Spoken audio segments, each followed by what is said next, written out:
محمد رسول الله والذين معه أشداء على الكفار رحماء بينهم تراهم ركعا سجدا يبتغون فضلا من الله ورضوانا سيماهم في وجوههم من أثر السجود ذلك مثلهم في التوراة ومثلهم في الإنجيل كزرع أخرج شطأه فآزره فاستغلظ فاستوى على سوقه يعجب الزراع ليغيظ بهم الكفار وعد الله الذين آمنوا وعملوا الصالحات منهم مغفرة وأجرا عظيما. شیطان الرجیم. بسم اللہ الرحمن الرحیم. رب اشرح لی صدری ویسر لی امری واحلل عقدۃ من لسانی یفقہوا قولی. ربنا زدنا علما اللہم فقہنا فی الدین ربی یسر ولا تعسر وتمم بالخیر. عشر مبشرہ صحابہ کرام رضی اللہ تعالیٰ عنہم اجمعین کا جو سلسلہ ہم نے شروع کیا تھا، آج انشاءاللہ اس میں ہم حضرت ابو عبیدہ بن الجراح رضی اللہ تعالیٰ عنہ کے بارے میں پڑھیں گے، جن کو آپ صلی اللہ علیہ وسلم نے امین الامت کا خطاب دیا. امین الامت کے خطاب سے آپ صلی اللہ علیہ وسلم نے ان کو نوازا اور فرمایا، ہر امت کا ایک امین ہوتا ہے، میری امت کے امین ابو عبیدہ رضی اللہ تعالیٰ عنہ ہیں. اسی طرح فاروق اعظم رضی اللہ تعالیٰ عنہ نے ان کے خدمات کو دیکھتے ہوئے فرمایا تھا کہ اگر میں ابو عبیدہ کو پاتا تو انہیں خلیفہ بناتا. تو اس طرح سے اس بات کا اظہار ہوتا ہے ان جملوں سے کہ ان کی شخصیت کتنی اہم شخصیت تھی، اور انشاءاللہ تعالیٰ آج ہم ان کے نام، نسب، پیدائش، ان کے قبول اسلام، ہجرت اور پھر ان کے آگے کے دیگر کارناموں کے بارے میں مختصراً پڑھیں گے.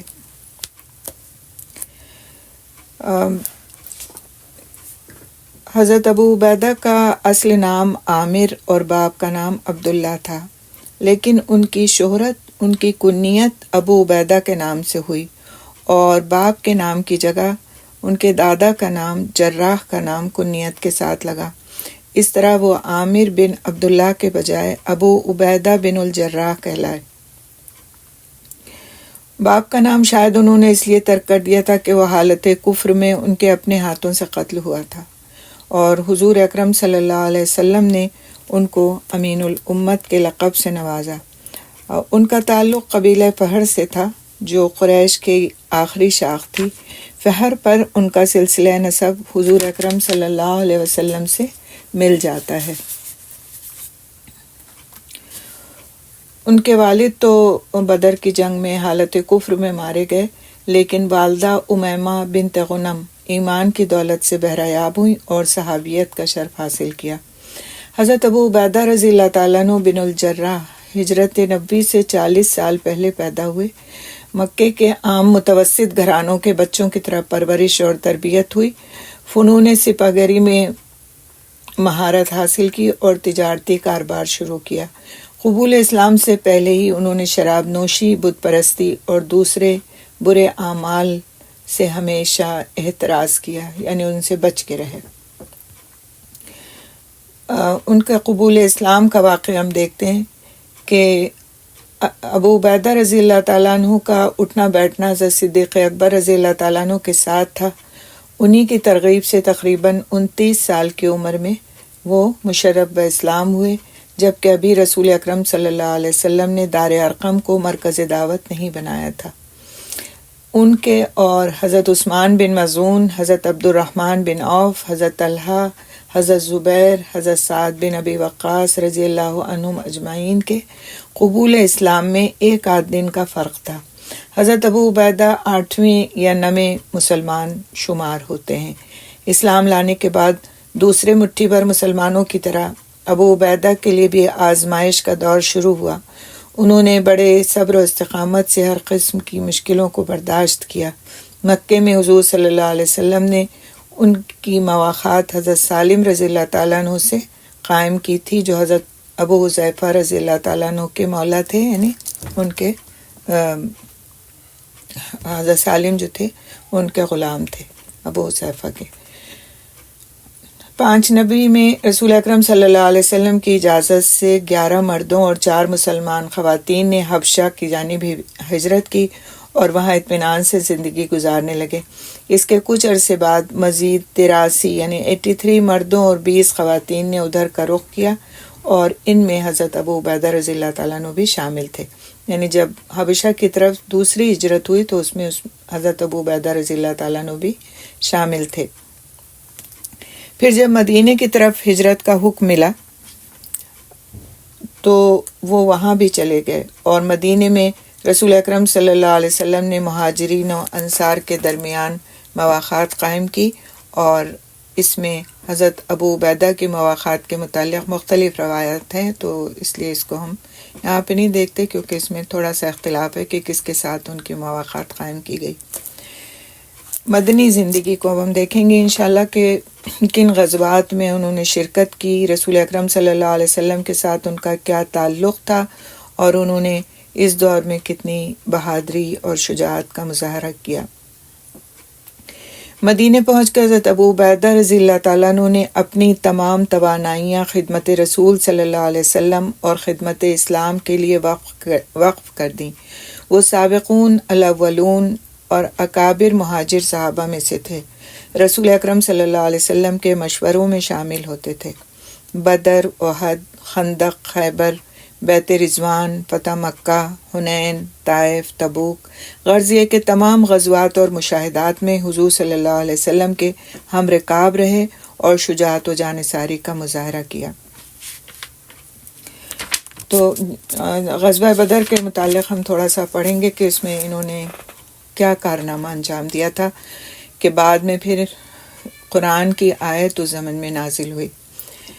تو 2 ہجری کا زمانہ تھا، کفر و اسلام کا پہلا معرکہ میدان بدر میں ہو رہا تھا، اور کفار مکہ زبردست جنگی تیاری کر کے اسلام کو ہمیشہ کے لیے ختم کرنے کے عزم سے جوش کفر اور حمیت جاہلیت کے ساتھ لڑ رہے تھے۔ چشم فلک نے ایک عجیب بلکہ ناقابل یقین منظر دیکھا ہے کہ اگر باپ مسلمانوں کی طرف سے شمشیر بدست ہے تو بیٹا مشرکین کی حمایت میں تیر و تلوار چلا رہا ہے، بھانجا اسلام کے لیے جان فشانی سے لڑ رہا ہے، تو دوسری طرف ماموں لات و حبل کی سربلندی کا خواہاں ہے۔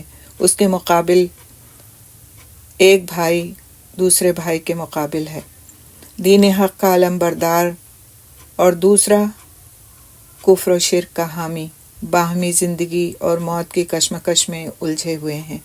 بیٹا دین حق کے لیے جذبہ شہادت سے سرشار، خوف جان سے بے نیاز ہو کر میدان میں اترا ہے، اور اس کے مقابلے میں اس کا باپ باطل کے فال و فر کی حفاظت کے لیے خم ٹھونک کر آیا ہے۔ اور یہ کون تھے؟ حضرت ابو عبیدہ بن الجراح اور ان کے بارے میں۔ باپ کفر و شرک کی ساری غضبناکی کے ساتھ بیٹے پر پے در پے وار کیے جا رہا ہے، تاکہ دین آبائی سے منحرف ہونے والے بیٹے کو خاک و خون میں ملا دے۔ لیکن راہیں جدا ہو جانے اور قطع تعلقی کے باوجود بیٹے کے دل میں باپ کا لحاظ باقی ہے۔ وہ طرح دیا جا رہا ہے، باپ کے وار بچا رہا ہے، لیکن خود کوئی وار نہیں کرتا کہ شاید اب بھی باپ کو سمجھ آ جائے اور وہ باز آ جائے۔ کافی دیر تک وار بچاتے رہنے کے بعد جب انہیں یقین ہو جاتا ہے کہ باپ ان کی جان لینے پر تلا ہوا ہے اور دشمن کی فوج کے بڑے بڑے سردار اسے بڑھاوا دے رہے ہیں، تو اسے یہ اندیشہ لاحق ہوتا ہے کہ کہیں اس کی یہ فرزندانہ لیت العال اور صلہ رحمی کی کوشش اسلام کے لیے باعث نقصان نہ بن جائے۔ باپ کو پہلے تو بچاتے رہے، خود وار نہیں کیا، اپنے آپ کو بچاتے رہے ان کے وار کرنے سے، لیکن ان پر خود وار نہیں کیا۔ لیکن پھر ان کو یہ خیال آیا کہ وہ ایسا کر کے کہیں گناہگار نہ ہو جائیں کہ انہوں نے اپنے باپ کو رشتے کی بنیاد پر بچایا اور دین کو پریفرنس نہیں دی، کیونکہ یہ کفار اور مسلمانوں کی جنگ تھی اور وہ ایک کافر تھے۔ چنانچہ ان کی تلوار برق خرمن سوز کی طرح اچانک چمکی اور ایک ہی بار میں باپ کا نامبارک و ناپاک سر کٹ کر دور جا گرا۔ خاک و خون میں ملا ہوا ان کا سر اور ان کا جسم دیکھ کر ظاہر ہے ایک فطری طور سے ان کے اندر تکلیف کا جذبہ پیدا ہوا ان میں، لیکن پھر ایک نگاہ غلط انداز سے ان کو دیکھ کر وہ جہاد میں دوبارہ مصروف ہو گئے۔ اور پھر کیا ہوا کہ بدر کی جنگ میں مسلمانوں کی فتح ہوئی اور بہت سارے قیدی بھی ان کے ہاتھ آئے اور بہت سارے کفار کے بڑے بڑے جو لیڈرز تھے وہ مارے گئے۔ جب پیغمبر اسلام صلی اللہ علیہ وسلم بدر سے مدینہ واپس آئے تو وحی خداوندی نازل ہوئی اور یہ سورۃ مجادلہ کی 22ویں آیت ہے، جس میں ان لوگوں کی تعریف کی گئی جنہوں نے اپنے رشتے ناتوں کو ایک طرف رکھ کر کفر اور دین کی جنگ میں دین کو پریفرنس دی اور اپنے رشتوں کو پس پشت ڈال دیا۔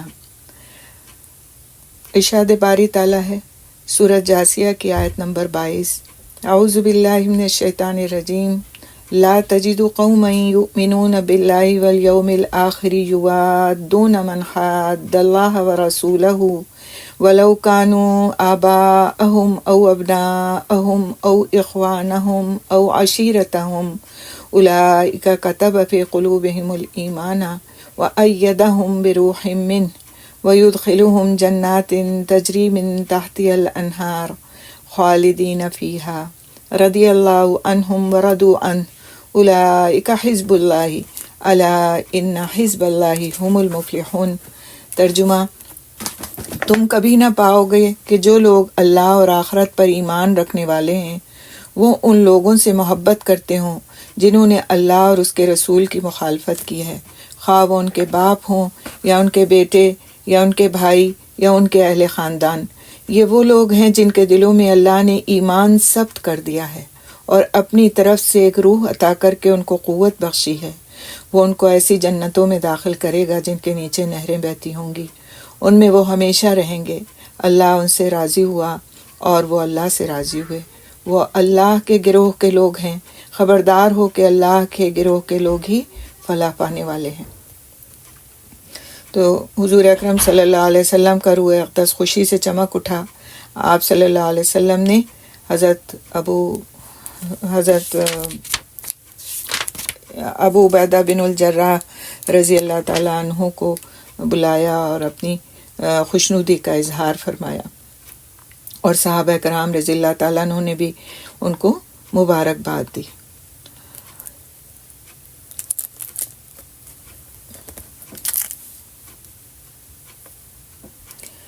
اس کے بعد جنگ احد میں کس طرح سے انہوں نے داد شجاعت دی، اس کو دیکھیں گے ہم انشاءاللہ تعالی، اور یہ بہت ہی اہم واقعہ ہے جو ان کی زندگی کا ہے اور رسول اکرم صلی اللہ علیہ وسلم سے ان کی محبت کی مثال ہے۔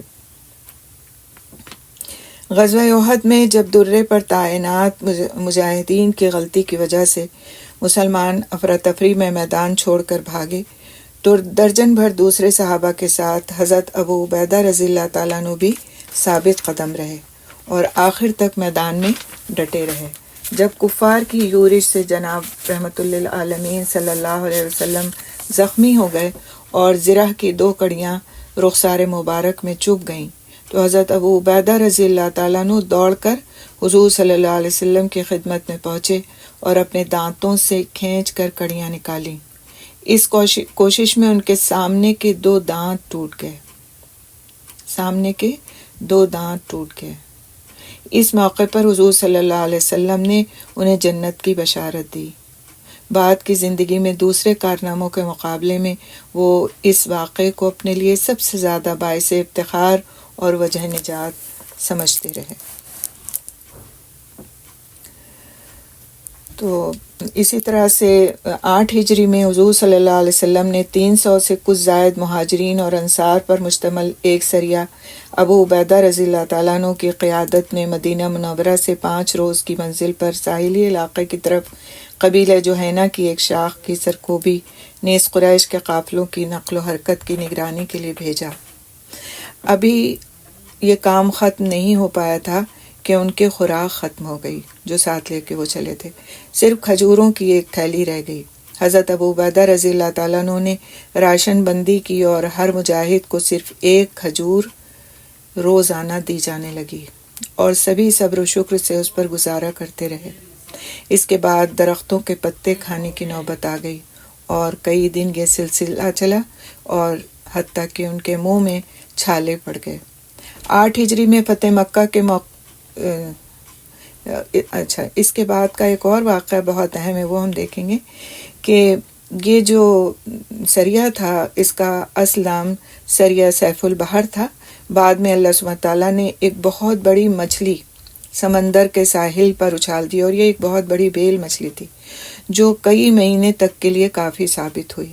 یہ واقعہ ابو عبیدہ اور ان کے بزرگ ساتھیوں کے صبر کی ایک مثال ہے کہ وہ کس طرح سے صبر کر کے حتیٰ کہ پیڑوں کے پتے کھانے پر مجبور ہو گئے تھے اور کس طرح سے تکلیف میں مبتلا ہو گئے تھے، تو اللہ سبحانہ تعالیٰ نے ان کے لیے سمندر سے ایک مچھلی اچھال کر خشکی پر پھینک دی۔ اور یہ اتنی بڑی مچھلی، ویل کا تو آپ کو اندازہ ہے کہ سب سے بڑی سمندری مخلوق وہی ہے، حتیٰ کہ جب اس کے جو آنکھوں کے جو حلقے تھے اس کے اندر وہ بتاتے ہیں کہ 10 لوگ بیٹھ کر کے اور آپس میں باتیں کیا کرتے تھے ان حلقوں میں جب وہ اس کی ہڈیاں رہ گئیں، اور اس کی جو آرس تھی، یعنی دانتوں کا جو جبڑے کا حصہ تھا، اس کی انہوں نے آرچ کی شکل میں ان کو دونوں کو رکھا، دونوں طرف کے جبڑوں کے حصے کو، تو اس کے نیچے سے ایک پورا اونٹ میں اپنے سوار کے گزر جاتا تھا اور وہ اس کو ٹچ نہیں کرتا تھا، یعنی اتنا بڑا ہوتا تھا۔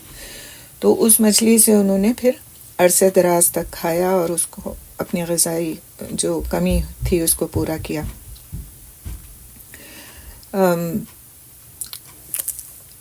اسی طرح 8 ہجری میں فتح مکہ کے موقع پر حضور صلی اللہ علیہ وسلم کے وہ ساتھ تھے اور لشکر کے زیرہ پوش مجاہدین کی قیادت آپ کے ہاتھ میں تھی، یعنی جھنڈا آپ کے ہاتھ میں تھا۔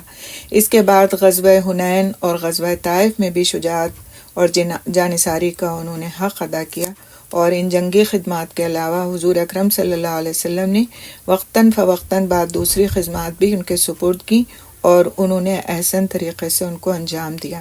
9 ہجری میں اہل نجران کی درخواست پر انہیں مذہبی تعلیم دینے، ان کے جھگڑوں مقدموں کا فیصلہ کرنے اور جزیہ وصول کرنے کے لیے بھیجا اور فرمایا کہ یہ میری امت کا امین ہے، یہ میری امت کا امین ہے، اور پھر اسی سے ان کا نام امین الامت پڑ گیا، یہ لقب ان کو دیا گیا۔ اور فرمایا آپ صلی اللہ علیہ وسلم نے، یہ میری امت کا امین ہے، اسے تمہارے ساتھ بھیجتا ہوں۔ تو آگے کے واقعات ہم دیکھتے ہیں۔ 10 ہجری میں حجۃ الوداع کے موقع پر حضرت صلی اللہ علیہ وسلم کی ہم رکابی میں حج کے لیے مکہ گئے، اور آپ صلی اللہ علیہ وسلم کی حیات دنیاوی کے آخری دم تک وہ ان کے پاس حاضر اور ان کے خدمت گزار رہے۔ جو ذمہ داری ان کے سپرد کی گئی اسے حسن و خوبی سے پائے تکمیل تک پہنچایا، اور اسی لیے خلوص اور ایثار میں خود بخود ممتاز ہوتے چلے گئے۔ انہوں نے خود کبھی اپنے آپ کو نمایاں کرنے کی کوشش نہیں کی، بہت صابر اور اپنے آپ میں مگن رہنے والے پرخلوص صحابی تھے، اور آپ صلی اللہ علیہ وسلم آخری دم تک ان سے خوش رہے۔ اس کے بعد ہم دیکھیں گے کہ صحابہ کرام رضی اللہ تعالیٰ عنہ مجمعین کے دور میں ان کا کیا کردار نظر آتا ہے، اور کس طرح انہوں نے تمام صحابہ کرام رضی اللہ تعالیٰ عنہ مجمعین، جو ہمارے اسپیشلی جو خلفائے راشدین تھے ان کے دور میں، اور پھر کس طرح انہوں نے نمایاں خدمات انجام دیں، کس طرح ان کا ساتھ دیا، اور کس طرح اپنی شجاعت کے جوہر دکھائے، اور اسلامی فتوحات میں ان کا کتنا بڑا ہاتھ تھا، کیونکہ ایک بہت بہادر انسان تھے اور پرخلوص بھی تھے ساتھ ہی۔ حضرت ابو عبیدہ رضی اللہ تعالیٰ عنہ نے فتنہ ارتداد کو کچلنے میں حضرت ابو بکر رضی اللہ تعالیٰ عنہ سے بھرپور تعاون کیا۔ جیسا کہ ہم نے پہلے پڑھا ہے کہ حضرت ابو بکر رضی اللہ تعالیٰ عنہ کے زمانے میں کچھ لوگ مرتد ہو گئے تھے، کچھ نے نبوت کا دعویٰ کر دیا تھا، تو ان کو کچلنے کا کام جو سب سے زیادہ ہوا وہ حضرت ابو بکر رضی اللہ تعالیٰ عنہ کے زمانے میں ہوا، تو اس میں انہوں نے ان کا بہت ساتھ دیا، اور پھر اس کے بعد شام اور فلسطین کی مہمات میں سپہ سالار مقرر کیے گئے اور عظیم کارنامے انہوں نے انجام دیے۔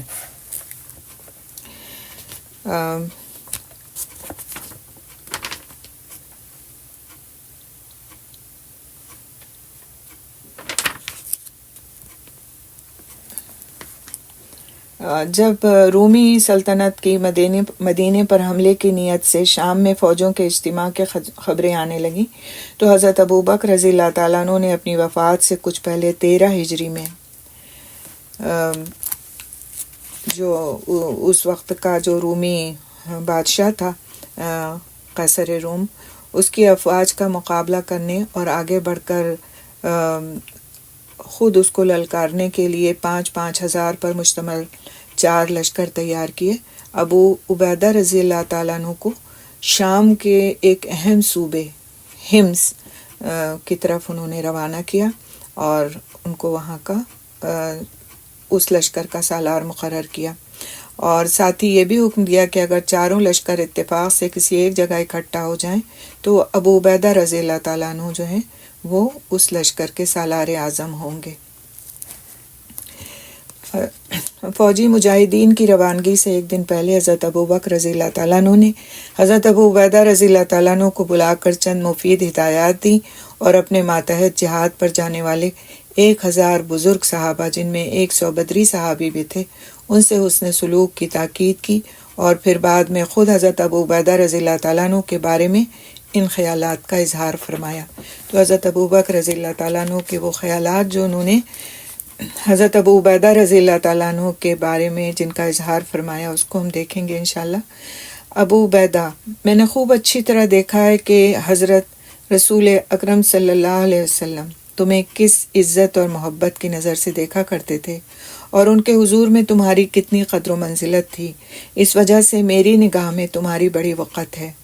میں خدائے عز و جل کی قسم کھا کر کہتا ہوں کہ آج تمام روئے زمین پر میں کسی شخص کو بھی تمہارے اور عمر بن الخطاب کے برابر نہیں سمجھتا۔ ہر اس انسان کی عزت جو مجھ سے ملتا ہے میری نظر میں تمہاری وقت سے کم ہے۔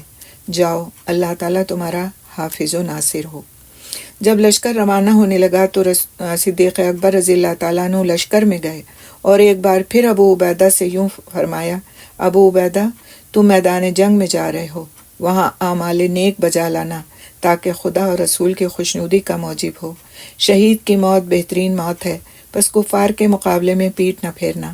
اللہ تعالیٰ اپنے فضل سے تمہارا نامہ اعمال تمہارے دائیں ہاتھ میں دے اور دنیا اور آخرت میں تمہیں آرام پہنچائے۔ مجھے یقین ہے کہ تم ان نیک اور پاک نفس لوگوں میں سے ہو جو ہر وقت اپنے خدا سے ڈرتے رہتے ہیں، جو دنیا کی آلائشوں میں نہیں پھنستے اور جنہوں نے آخرت ہی کو اپنا توشہ بنایا ہے۔ اللہ تعالیٰ کا فضل و احسان ہے کہ اس نے تمہیں اس امر کی توفیق دی کہ تم ایک فوج لے کر خدا کے دشمنوں سے جنگ کرنے جا رہے ہو۔ بس علم اسلام بلند کرنے کے لیے اللہ کا نام لے کر روانہ ہو جاؤ اور ان لوگوں سے جہاد کرو جو ظلم و طغیان میں حد سے بڑھ گئے ہیں، دن رات عیش پسندی جن کا کام ہے، رعایا سے بے خبر اور ملک سے بے پرواہ ہیں، جنہوں نے اپنے خالق اور مالک کو چھوڑ کر جھوٹے اور فرضی معبود کی پرستی شروع کر دی ہے اور اپنے شرک و کفر میں برابر بڑھتے جا رہے ہیں۔ اللہ کا نام لے کر رخصت ہو، خدائے پاک و برتر ایسے سب لوگوں پر فتح عطا فرمائے اور تمہیں پوری کامیابی بخشے۔ تو ابو عبیدہ اور ان کے لشکر نے جابیہ پہنچ کر اسے فتح کر کے اپنا مرکز بنایا اور دوسرے شامی علاقوں کے خلاف جہاد کا آغاز کیا۔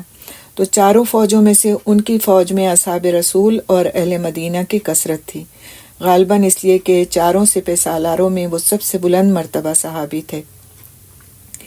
راستے میں اثنائے راہ میں حضرت ابو عبیدہ رضی اللہ تعالیٰ عنہ نے سب سے پہلے شام کا شہر مآب فتح کیا، اہل شہر کو جزیے کی ادائیگی پر امان دے دی اور وہاں سے چل کر جابیہ پہنچے، اور اس طرح سے انہوں نے وہ جابیہ کا قلعہ فتح کیا۔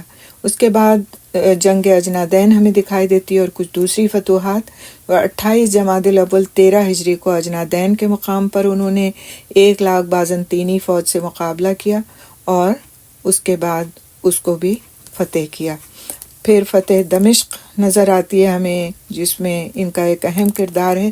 دمشق جسے شہروں کی ملکہ بھی کہا جاتا تھا، اس کا محاصرہ 16 محرم 14 ہجری کو شروع ہوا اور 6 ماہ تک جاری رہا، اور یہ پہلا قلعہ بند اور مضبوط فصیل والا شہر تھا جس سے مسلمانوں کو سابقہ پڑا، لیکن انہوں نے اپنی جنگی مہارت کے ذریعے اس کو بھی فتح کیا۔ اس کے بعد مارکہ فحل نظر آتا ہے ہمیں، جس میں انہوں نے داد شجاعت دی۔ حضرت صدیق اکبر رضی اللہ تعالیٰ عنہ نے شام کی طرف فوجیں بھیجتے وقت یزید بن ابی سفیان کو دمشق کی فتح اور گورنری کے لیے نامزد کیا، اور ان کی مدد کے لیے ابو عبیدہ اور دوسرے کمانڈر پہنچے۔ فتح کے بعد یزید رضی اللہ تعالیٰ عنہ جو تھے وہ بطور گورنر رہے، اور اس اثناء میں جو رومی فوجیں تھیں وہ بیسان کے مقام پر جمع ہونے لگیں۔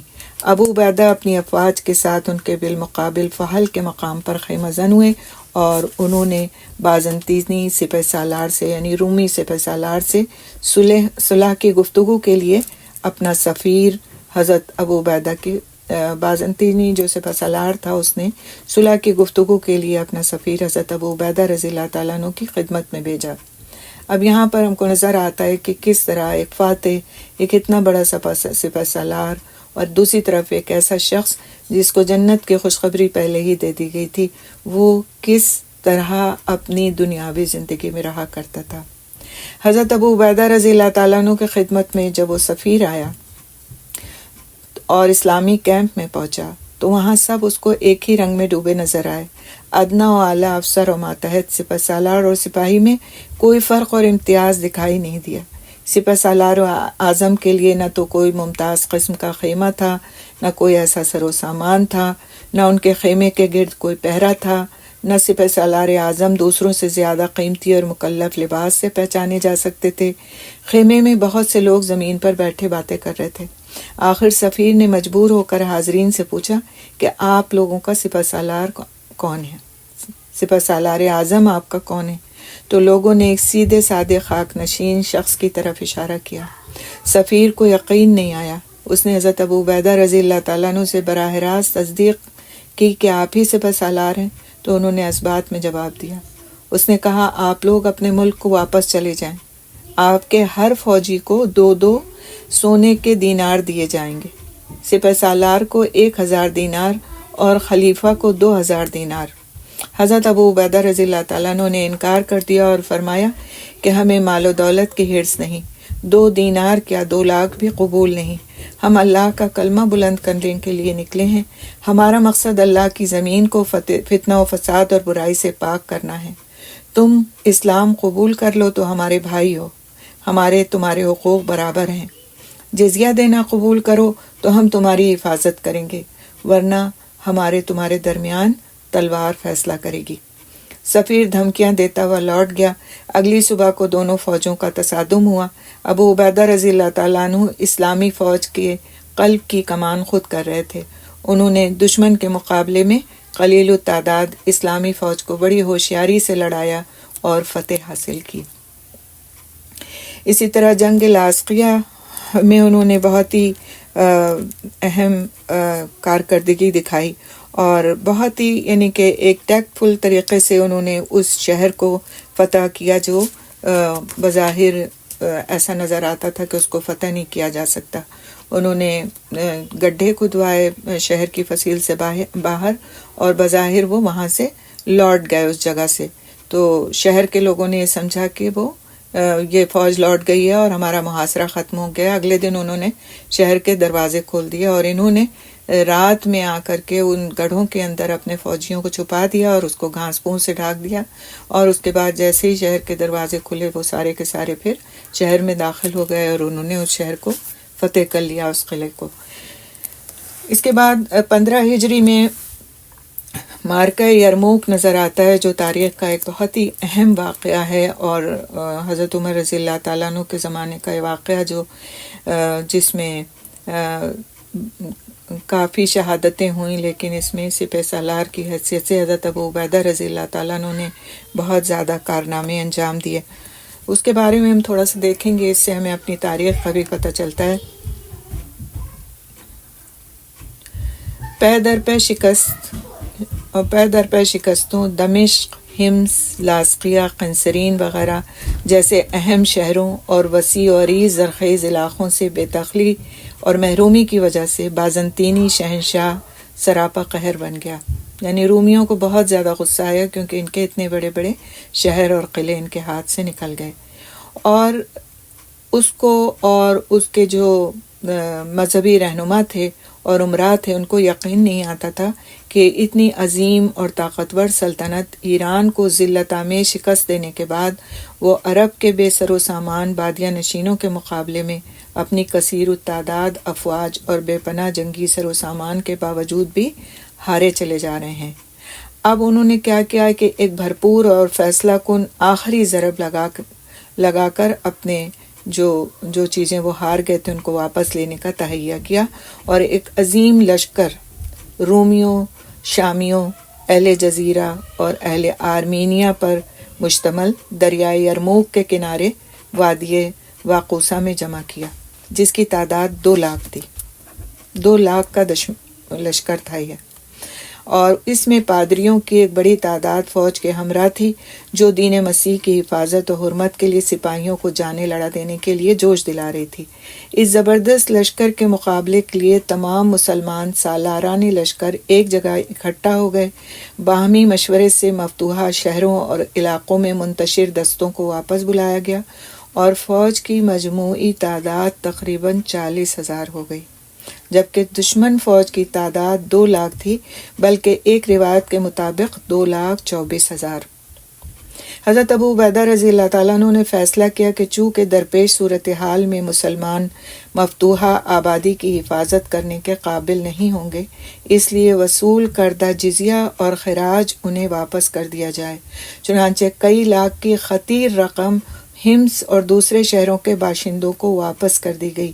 اس انصاف پسندی سے عیسائی اور یہودی آبادی بہت متاثر ہوئی، چنانچہ وہ روتے تھے اور دعائیں مانگتے تھے کہ خدا پھر مسلمانوں کو واپس لائے اور ان کو بازنطینیوں سے محفوظ رکھے۔ دنیا کی تاریخ ابو عبیدہ کی اس دیانت اور حق پسندی کی مثال پیش کرنے سے قاصر ہے۔ یعنی کہ جزیہ ٹیکس کیوں لیا جاتا تھا؟ تاکہ وہ غیر مسلم جو اسلامی حکومت میں رہ رہے ہیں، اسلامی حکومت ان کی حفاظت کرے گی۔ لیکن اس وقت صورتحال یہ تھی کہ اتنے بڑے لشکر کے سامنے 40,000 کی فوج تھی، تو ان کو اس بات کا خدشہ ہوا کہ وہ ان لوگوں کی حفاظت نہیں کر سکیں گے جن سے انہوں نے جزیہ ٹیکس لیا ہے ان کی حفاظت کرنے کے لیے۔ تو انہوں نے ان کا وہ ٹیکس واپس کر دیا تاکہ ان کی حفاظت کی جو ذمہ داری ہے اس سے بری ذمہ ہو جائیں فی الوقت۔ تو ان کی یہ جو دیانتداری تھی، اس سے اس وقت کی جو کرسچن کمیونٹی تھی وہ بہت متاثر ہوئی، اور انہوں نے دعائیں کی کہ مسلمان دوبارہ جیت جائیں اور پھر سے وہی امن و امان اور انصاف کی فضا قائم ہو جائے۔ تو یہ ان کی دیانتداری کی ایک مثال ہے، جس کو واقعی ایک کہتے ہیں کہ ایک مثالی دیانتداری ہے، اور اس جیسی مثال نہیں ملتی۔ اور اس جنگ میں مسلمان عورتوں نے بھی بہت اہم کردار ادا کیا۔ وہ زخمیوں کو اٹھانے اور پانی پلانے اور مرہم پٹی کرنے کے علاوہ بازنطینیوں کے خلاف لڑیں بھی، اور ایک طرف سے جب مسلمان پیچھے ہونے لگتے تو وہ عورتیں خیموں کی چوبوں سے ان کا استعمال کرتی، یعنی خیموں جن لکڑیوں کے ساتھ بنائے جاتے تھے اس سے ان کا استقبال کرتی، ان کو واپس جنگ میں بھیجتی، اور خود بھی دشمن کے خلاف ان سے لڑائی کرتی۔ تو اس طرح سے عورتوں نے بھی کافی اس میں حصہ لیا جنگ یرموک میں۔ جنگ کے آغاز سے پہلے رومی سپہ سالار نے صلح کی بات چیت کے لیے اپنا سفیر حضرت ابو عبیدہ رضی اللہ تعالیٰ عنہ کے پاس بھیجا۔ وہ نماز مغرب کے وقت پہنچا اور مسلمانوں کے ذوق و شوق سے عبادت کرنے اور خشوع و خضوع، نظم و ضبط اور مساوات کے مظاہرے سے وہ بہت زیادہ متاثر ہوا اور مسلمان ہو گیا۔ سبحان اللہ، آیا وہ کس نیت سے تھا؟ سفیر بات چیت کرنے کے لیے، صلح کی بات چیت کرنے کے لیے، لیکن وہ آخر میں جب اس نے ان کو نماز پڑھتے دیکھا، مغرب کی نماز، تو وہ اتنا متاثر ہوا کہ وہ مسلمان ہو گیا۔ حضرت ابو عبیدہ رضی اللہ تعالیٰ عنہ نے رومی سپہ سالار سے گفتگو کے لیے حضرت خالد رضی اللہ تعالیٰ عنہ کو بھیجا، مگر گفتگو بے نتیجہ رہی اور اگلے دن جنگ کی تیاری ہو گئی۔ فوجی صورتحال کو مد نظر رکھتے ہوئے حضرت خالد رضی اللہ تعالیٰ عنہ نے سالاران فوج کے سامنے تجویز پیش کی کہ بہتر یہ ہوگا کہ الگ الگ سالاروں کے زیر کمان لڑنے کے بجائے فوج کی ایک متحدہ کمان ہو اور ہر روز سالاروں میں سے باری باری ایک سپریم کمانڈر یا سپہ سالار اعظم ہو جس کے حکم اور اشارے پر پوری فوج عمل کرے۔ انہوں نے یہ تجویز بھی پیش کی کہ اگر سب متفق ہوں تو پہلے دن کی جنگ کے لیے انہیں سپہ سالار مان لیا جائے۔ ابو عبیدہ رضی اللہ تعالیٰ عنہ اور دوسرے سالار بھی اس پر رضامند ہو گئے۔ خالد رضی اللہ تعالیٰ عنہ نے اپنی جنگی بصیرت اور مہارت سے کام لے کر اپنی قلیل فوج کو بڑی عمدگی سے مرتب اور منظم کیا، اور خطیبوں، قاریوں اور مقرروں نے اپنے خطبوں، تقریروں، مناسب آیات قرآن کی تلاوت اور عزمی اعشار سے ہر فوجی میں اتنا جوش جہاد اور شوق شہادت پیدا کر دیا کہ پھر وہ میدان مسلمانوں کے ہاتھ رہا۔ تو سبحان اللہ، ہم دیکھتے ہیں کہ کس طرح سے انہوں نے، اب آپ اس واقعے کو اگر دیکھیں کہ انہوں نے حضرت خالد رضی اللہ تعالیٰ عنہ جو بھی ایک زبردست جنرل تھے اور بہت جس کو کہتے ہیں مشہور سپہ سالار تھے، ان کے مشورے کو مانا۔ یہ نہیں کہا کہ میں یہاں کا گورنر ہوں یا میں سپہ سالار اعظم ہوں تو بس تمہاری بات کی کوئی اہمیت نہیں۔ ان کے ساتھی نے اگر ان کو ایک اچھا مشورہ دیا تو انہوں نے اس مشورے کا احترام کیا۔ مصالحت کی گفتگو کی ناکامی کے بعد جنگ شروع ہوئی۔ ہولناک، شدید اور خوفناک جنگ مسلمانوں کے خلاف بازنطینیوں کی یہ آخری بھرپور جنگی مزاحمت تھی۔ وہ بڑی بے جگری اور بہت ہی ہمت کے ساتھ لڑے، لیکن مسلمانوں کے جوش جہاد کا مقابلہ ان کے بس کی بات نہیں تھی، اور پھر آخرکار مسلمانوں کو عظیم الشان اور فیصلہ کن فتح حاصل ہوئی۔ تقریباً 1,00,000 رومی میدان جنگ میں مارے گئے یا پھر وہ دریا میں ڈوب گئے۔ 3,000 مسلمان شہید ہوئے، جن میں متعدد بزرگ صحابہ بھی تھے۔ اس جنگ میں ابو عبیدہ رضی اللہ تعالیٰ عنہ کے علاوہ عشرہ مبشرہ کے زبیر رضی اللہ تعالیٰ عنہ، طلحہ رضی اللہ تعالیٰ عنہ اور سعید بن زید رضی اللہ تعالیٰ عنہ نے بھی شجاعانہ کارنامے انجام دیے۔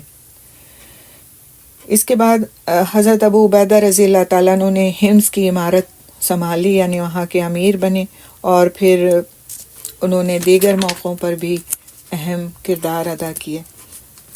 تو شام، آرمینیا، الجزیرہ میں بھی بازنطینی حکومت کا خاتمہ کیا اور وہاں پر امن و امان قائم کیا۔ فتوحات کے بعد ملکی نظم و نسق کو مستحکم اور استوار کرنے کی نوبت آئی۔ فاروق اعظم رضی اللہ تعالیٰ عنہ نے ابو عبیدہ رضی اللہ تعالیٰ عنہ کو سارے شام کا گورنر مقرر کر دیا۔ شام یعنی سیریا کا جو علاقہ ہے وہاں کا ان کو گورنر مقرر کر دیا۔ 18 ہجری میں جب عرب میں شدید قحط پڑا تو ابو عبیدہ رضی اللہ تعالیٰ عنہ نے 4,000 اونٹ غلے سے لدے ہوئے مدینہ روانہ کیے، اور اس سے قحط زدہ آبادی کو کافی سہارا ملا۔ ابو عبیدہ رضی اللہ تعالیٰ عنہ کو شام کی عمارت سنبھالے اور قحط کے سلسلے میں امدادی انتظامات کرتے ہوئے ابھی تھوڑا ہی عرصہ ہوا تھا کہ 18 ہجری میں شام اور عراق میں طاعون کی شدید وبا پھیل گئی۔ اس کو طاعون امواس کے نام سے جانا جاتا ہے۔ ابتدا فلسطین کے شہر امواس سے ہوئی، جہاں اسلامی فوجیں جمع تھیں، اور دیکھتے ہی دیکھتے تقریباً 25,000 مجاہدین اس کی بھینٹ چڑھ گئے۔ طاعون یعنی پلیگ پھیل گیا تھا، جن میں بہت سے بزرگ صحابی بھی تھے۔ شام اور فلسطین میں اس وبا کا بہت زور تھا۔ حضرت عمر رضی اللہ تعالیٰ عنہ کو اطلاع ملی تو وہ بہت تیزی کے ساتھ مدینے سے روانہ ہوئے، اور سرغ کے مقام پر حضرت ابو عبیدہ رضی اللہ تعالیٰ عنہ اور دوسرے صحابہ نے ان کا استقبال کیا۔ حضرت عمر رضی اللہ تعالیٰ عنہ نے صورتحال کا جائزہ لیا اور سرکردہ صحابہ اور جہاں دیدہ بزرگوں سے مشورہ کیا، سب نے یہی کہا کہ فی الحال وہاں سے کسی دوسری جگہ منتقل ہو جانا چاہیے۔ چنانچہ حضرت عمر رضی اللہ تعالیٰ عنہ نے اعلان کرا دیا کہ میں کل صبح روانہ ہوں گا، سب لوگ میرے ہمراہ چلیں۔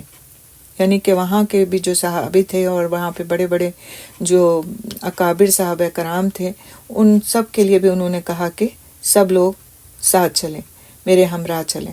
لیکن تقدیر الہی پر صابر و شاکر ابو عبیدہ رضی اللہ تعالیٰ عنہ نہیں مانے، اور جرأت اظہار سے کام لیتے ہوئے انہوں نے بے باکانہ کہا کہ اے عمر، تقدیر الہی سے بھاگتے ہو؟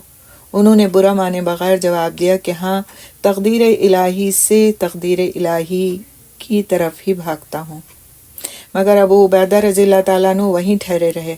خلیفہ انہیں بڑا عزیز اور محترم جانتے تھے اور انہیں طاعون سے بچانا چاہتے تھے۔ انہوں نے مدینے واپس پہنچ کر لکھ بھیجا کہ ضروری صلاح و مشورے کے لیے فوراً مدینے چلے آئیں۔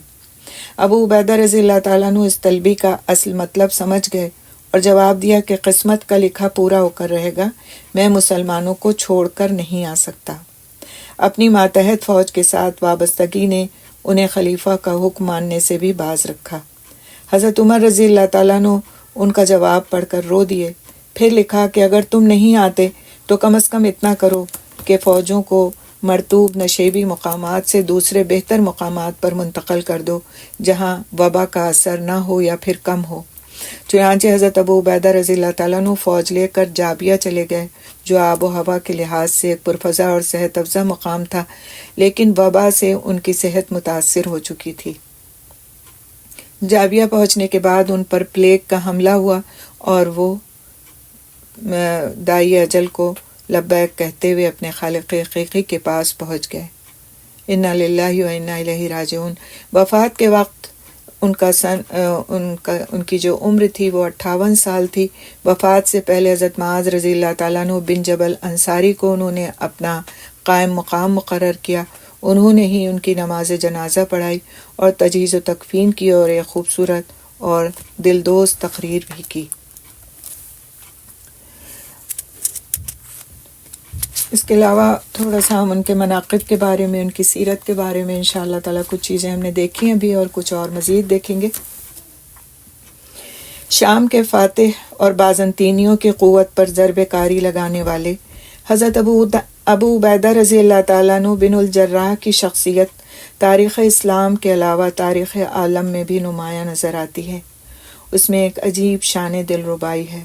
غیروں نے اور اپنوں نے بھی کہیں کہیں اسلام کی ابتدائی تاریخ کے بعد دوسرے بڑے جنرلوں، فاتحوں اور ابو عبیدہ رضی اللہ تعالیٰ عنہ کے ہم عصروں پر نکتہ چینی کی ہے، لیکن ابو عبیدہ رضی اللہ تعالیٰ عنہ کی شخصیت اور کردار پر کوئی انگلی نہیں اٹھا سکا۔ ان کا کردار ہر لحاظ سے ایک مثالی مومن کا قابل تعریف کردار ہے۔ محاسن اخلاق کے لحاظ سے اصحاب رسول صلی اللہ علیہ وسلم کی صفوں میں ان کا مرتبہ بہت بلند اور بہت آگے ہے۔ رسول اکرم صلی اللہ علیہ وسلم نے بذات خود انہیں امین الامت کہہ کر ان کا مقام بلند فرمایا۔ ان میں اخلاقی بلندی اور دلکشی، عظمت کردار، تقوی، پاکیزگی، سادگی، حق پرستی، انصاف پروری، رحم دلی، مساوات اور انکساری جیسی خوبیوں کا ایک جس کو کہتے ہیں مجموعہ تھا، جمع تھیں یہ ساری چیزیں ان میں۔ اور اس طرح سے انہوں نے اپنی بلند کرداری کا لوہا دشمنوں سے بھی منوا لیا اور ان کے دل موہ لیے۔ جب جنگی مصلحت کے تحت انہیں حمص اور بعض دوسرے شہروں اور علاقے خالی کرنے پڑے تو انہوں نے جو ٹیکس وصول کیے تھے وہاں کے باشندوں کو جوں کہ توں واپس کر دیے، جیسا کہ ابھی ہم نے پڑھا، اور اس پر وہ لوگ رو رو کر ان کی فتح مندانہ واپسی کی دعائیں مانگتے تھے۔ دنیا میں کسی غیر مسلم جنرل نے ایسا کردار پیش نہیں کیا، بلکہ ایسے نازک موقع پر تو مزید لوٹ کھسوٹ کا معاملہ کیا گیا اور مفتوحین کی عزت و آبرو بھی ان سے محفوظ نہیں رہی، لیکن ابو عبیدہ کا اپنے ساتھیوں اور ماتحتوں سے سلوک مساویانہ اور برادرانہ تھا۔ محبت اور خلوص ان کا شعار تھا۔ ان کے زیر کمان مجاہدین ان سے آزادی سے بات کرتے تھے اور کبھی کسی نے حکم عدولی نہ کی۔ بازنطینی سفیروں نے انہیں معمولی لباس میں عام مجاہدین کے ساتھ اس طرح فرش خاک پر بیٹھا دیکھا کہ انہیں پوچھنا پڑا کہ تمہارا سردار کون ہے۔ تو سبحان اللہ، یہ ان کے کردار کی خوبیاں ہیں، اور مزید ہم دیکھیں گے انشاءاللہ۔ مشہور صحابی حضرت معاذ بن جبل انصاری رضی اللہ تعالیٰ عنہ نے حضرت ابو عبیدہ رضی اللہ تعالیٰ عنہ کی وفات پر اہل لشکر کے سامنے ایک بڑی مؤثر اور درد انگیز تقریر کی۔ اس کو ہم دیکھیں گے، جس میں انہوں نے معاذ بن جبل رضی اللہ تعالیٰ عنہ کو وہاں کا گورنر اپائنٹ کیا تھا جہاں پر یہ خود تھے اپنے موت سے پہلے، اور پھر انہوں نے جو تقریر کی ان کے بارے میں وہ ایک بہت اہم تقریر ہے۔ ابو عبیدہ رضی اللہ تعالیٰ عنہ، آپ پر خدا کی رحمت ہو، آپ بلا شبہ ان لوگوں میں سے تھے جو زمین پر نہایت فروتنی اور انکسار سے چلتے ہیں، خدا کو بکثرت یاد کرتے ہیں اور اس کے لیے راتوں کو نمازوں میں کھڑے رہتے ہیں۔ آپ نے اپنی ساری عمر نہایت اعتدال اور میانہ روی کے ساتھ گزاری۔ آپ یتیموں کے نگران اور مسکینوں پر رحیم تھے، متکبر اور مغرور لوگوں سے علیحدہ رہتے تھے اور عوام سے محبت اور نرمی سے پیش آتے تھے۔ پھر جب نماز جنازہ پڑھانے لگے حضرت معاذ بن جبل، تو انہوں نے مجمع سے خطاب کرتے ہوئے فرمایا، مسلمانوں، آج تم سے ایک ایسا شخص جدا ہو گیا جس کی مانند میں نے کوئی اور شخص نہیں دیکھا۔ وہ تم سب سے زیادہ نمود و نمائش سے بری تھے، سادگی اور قناعت ان کا زیور تھا۔ وہ مسلمانوں کے انتہائی خیر خواہ تھے، وہ خلق اللہ سے بڑی شفقت سے پیش آتے تھے۔ پس تم ان کے لیے زیادہ سے زیادہ رحمت کی دعا مانگو، آئندہ کوئی شخص ان کی مانند تمہارا امیر اور سپہ سالار نہیں ہوگا۔ تو یہ وہ خوبیاں جو حضرت عمر رضی اللہ تعالیٰ عنہ کو بھی دل و جان سے پسند تھیں، اور اس لیے وہ ابو عبیدہ رضی اللہ تعالیٰ عنہ کو اپنا بھائی کہتے تھے، اور ان کی وفات پر بہت روئے، اور اپنی وفات کے وقت حسرت سے کہا انہوں نے، حضرت عمر رضی اللہ تعالیٰ عنہ نے، کہ اگر آج ابو عبیدہ زندہ ہوتے تو میں انہیں بے فکر ہو کر خلیفہ نامزد کر دیتا۔ ان کی زندگی میں ہی ان کی وفات ہو گئی تھی نا، تو ان کے لیے حضرت عمر رضی اللہ تعالیٰ عنہ کہتے تھے کہ اگر وہ زندہ ہوتے تو میں انہیں بے فکر ہو کر خلیفہ نامزد کر دیتا۔ حضرت ابو عبیدہ رضی اللہ تعالیٰ عنہ کے صحیفہ اخلاق میں خدا ترسی، اتباع سنت، تقوی، زہد، تواضع، مساوات اور ترحم کے ابواب نہایت روشن ہیں۔ تو اس کے علاوہ کچھ اور چیزیں بھی ہم دیکھتے ہیں انشاءاللہ تعالیٰ ان کی سیرت کی، اور اس سے بھی ہمیں یہ بات سمجھ آئے گی کہ یہ کتنے زیادہ ان کے اندر ایک طرح سے بالکل اپنے آپ کو کچھ نہ سمجھنے والا جو ایک کردار ہوتا ہے وہ ہمیں نظر آتا ہے، کہ کرنا سب کچھ ہے، چاہنا کچھ نہیں، اپنے لیے نہ کوئی عہدہ، نہ سلطنت، نہ عمارت، کچھ بھی نہیں، اور کس قدر شجاعت اور کس قدر دین کے ساتھ محبت اور تعلق کا ان کے اندر جذبہ تھا۔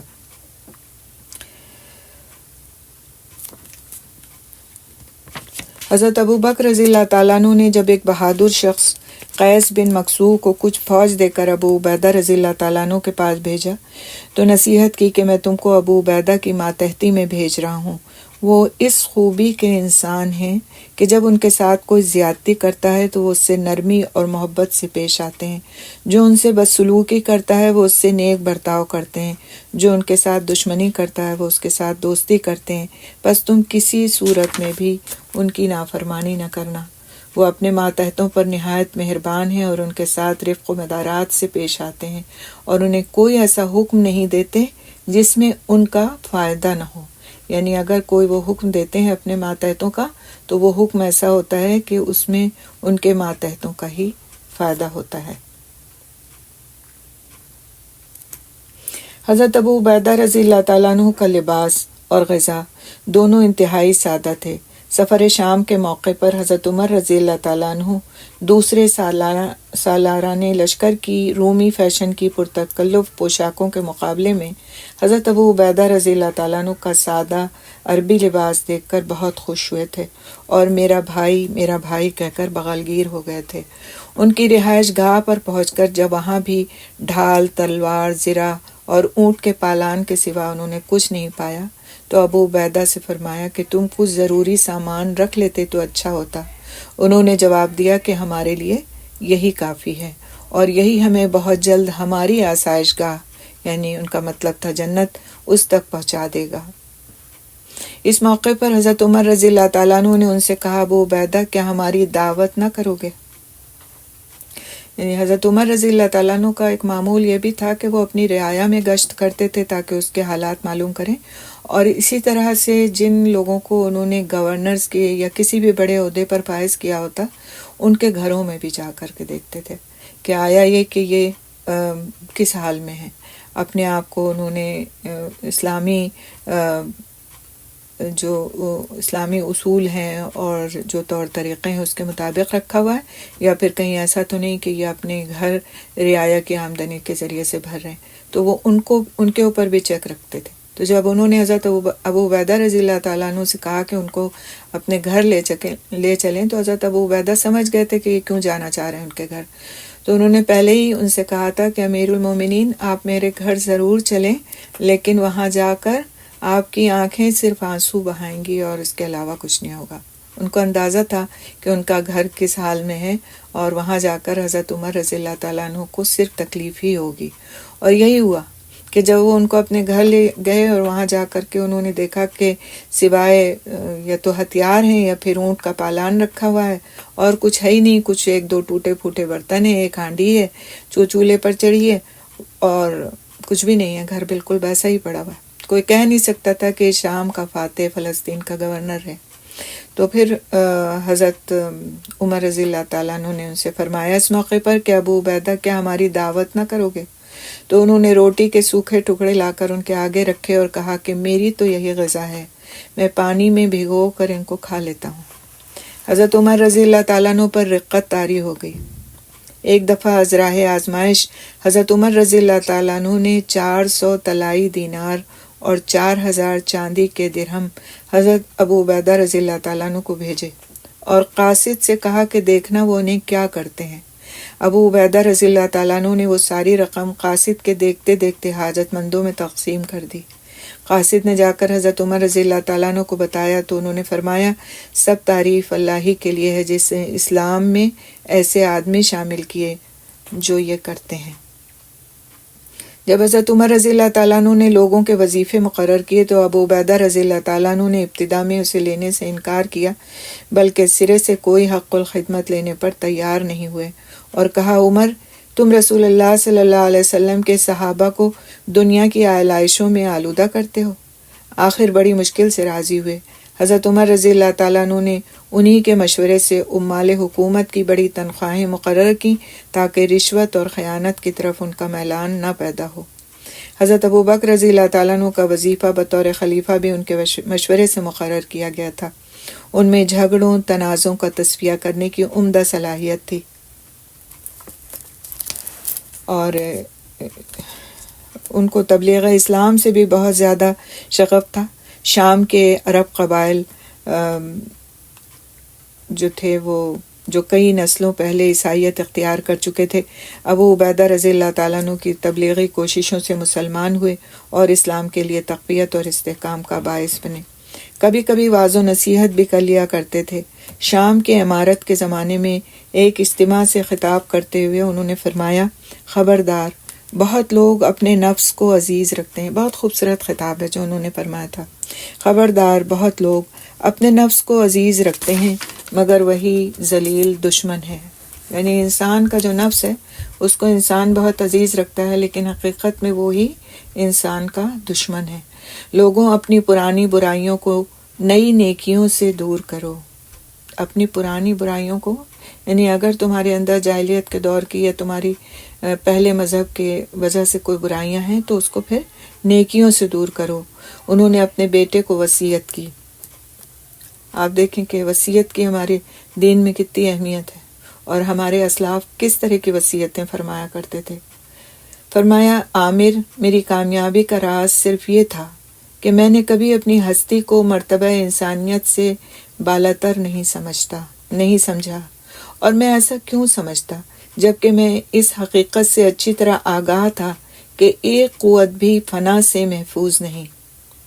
اگر میں اس قابلیت اور اعلیٰ دماغی پر ناز کرتا تو اس سے بڑھ کر کون سا جرم ہو سکتا تھا، کیونکہ میں اس سے ناواقف نہیں تھا کہ ایک معمولی مرض میرے تدبر اور تفکر کا خاتمہ کر سکتا ہے۔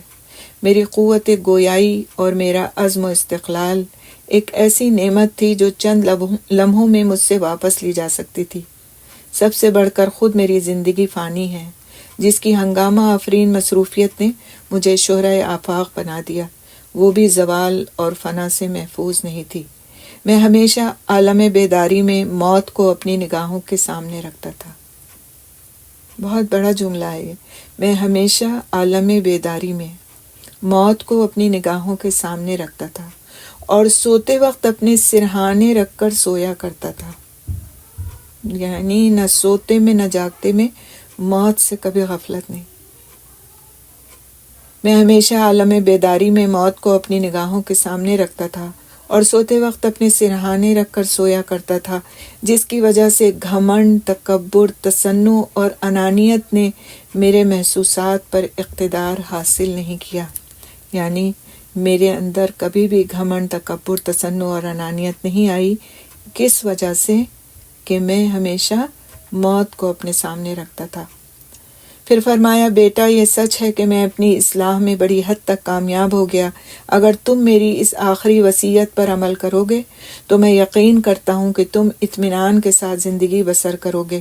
خدا تم کو نیک عمل کی توفیق دے، آمین۔ مجاہدانہ مصروفیات کی وجہ سے ان سے صرف 14 احادیث مروی ہیں۔ حضرت جابر رضی اللہ تعالیٰ عنہ بن عبداللہ، حضرت ابو امامہ باہلی، حضرت سمرہ بن جندب وغیرہ بزرگ صحابہ نے ان سے روایت حدیث کی ہے۔ تو یہ ہم نے ایک مختصر سا خاکہ پڑھا حضرت ابو عبیدہ بن الجراح کا۔